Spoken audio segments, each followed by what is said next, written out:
आज हम लोग प्रिस्क्रिप्शन और उसके अलग-अलग पार्ट्स के बारे में जानेंगे।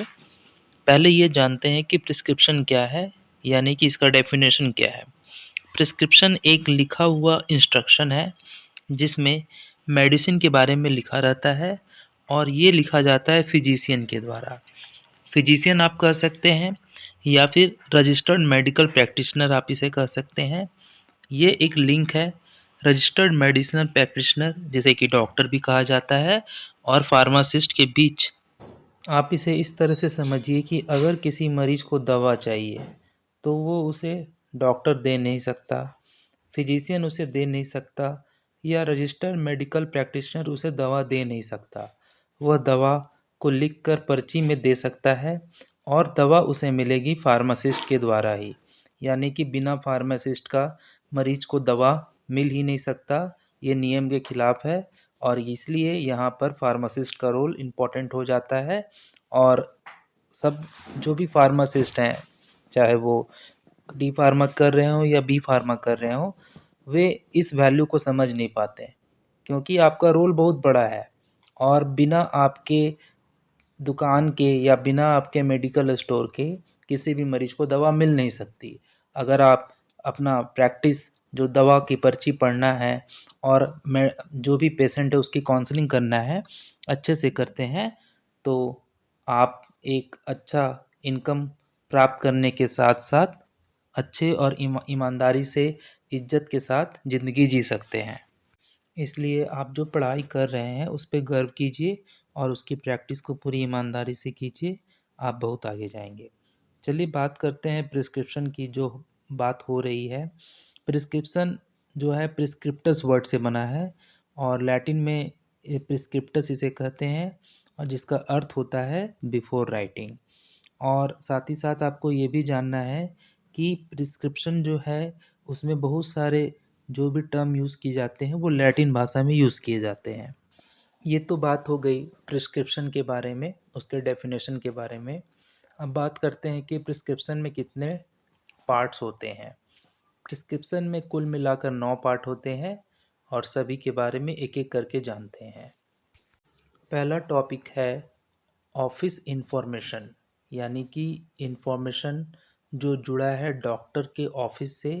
तो इसमें डॉक्टर के ऑफिस का जो पूरा एड्रेस है वो होगा, साथ ही साथ उनके फ़ोन नंबर होंगे और ईमेल आईडी होगी, यानी कि जो फिजिशियन है उनका इंफॉर्मेशन प्रिस्क्रिप्शन में दिया हुआ होना चाहिए।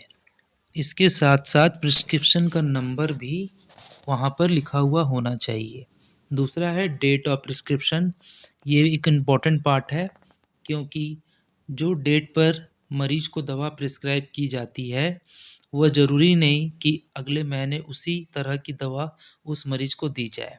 इसीलिए जब कोई मरीज आपके पास पहुँचे तो आपको ये देखना है कि पर्ची बहुत ज़्यादा पुरानी तो नहीं है, क्योंकि अगर मान लीजिए कि 1 महीने पहले डॉक्टर ने उन्हें दवा प्रिस्क्राइब की और वो 1 महीने बाद आपके पास आ रहा है, तो अगर 1 महीने तक उसने दवा नहीं खाई, जो कि डॉक्टर ने डायग्नोसिस किया होगा, उसके अलग-अलग शरीर में जो भी सिम्पटम होंगे उसके आधार पर और जो पैथोलॉजिकल टेस्ट हुए होंगे उसके आधार पर दवा की पर्ची बनी होगी। और अगर 1 महीने तक उसने दवा नहीं लिया तो उसकी स्थिति और ज़्यादा दयनीय हो गई है, और हो सकता है कि 1 महीने पहले जो दवा उसे दी जा रही थी, अब वो दवा अगर खाएगा 1 महीने बाद तो वह काम नहीं करेगा या उस दवा से उसे 100% लाभ नहीं मिलेगा। इसीलिए डेट इम्पॉर्टेंट फैक्टर है। तो आपके पास अगर दवा की पर्ची आती है तो ध्यान रखें वो बहुत ज़्यादा पुरानी नहीं होनी चाहिए, और 1 या 2 दिन लिमिट होती है, उससे ज़्यादा पुरानी नहीं होनी चाहिए। उसके बाद प्रिस्क्रिप्शन में आता है पेशेंट का डेटा, यानी कि मरीज से जुड़ी जानकारी। अब आप सोच रहे होंगे कि ये बहुत कॉमन सी बात है। नहीं, ये कॉमन सी बात नहीं है।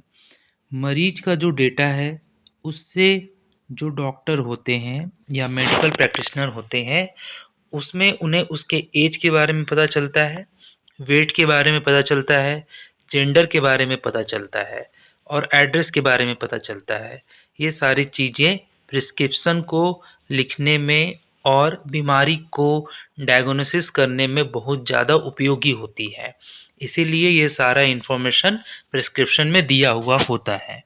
इन सब बातों को जान करके डॉक्टर दवाओं के डोज डिसाइड करते हैं और इसीलिए किसी पेशेंट का एज, वेट और जेंडर बहुत ज़्यादा इम्पोर्टेंट और महत्वपूर्ण कारक हैं दवाओं के डोज को लिखने के लिए और उसे मरीज को सही रूप में लेने के लिए। उसके बाद प्रिस्क्रिप्शन में नीचे लिखा रहता है RX, जिसे हम लोग सुपरस्क्रिप्शन कहते हैं। तो इसमें इसका अर्थ होता है टेक दाउ, जिसका मतलब हुआ कि आप लीजिए।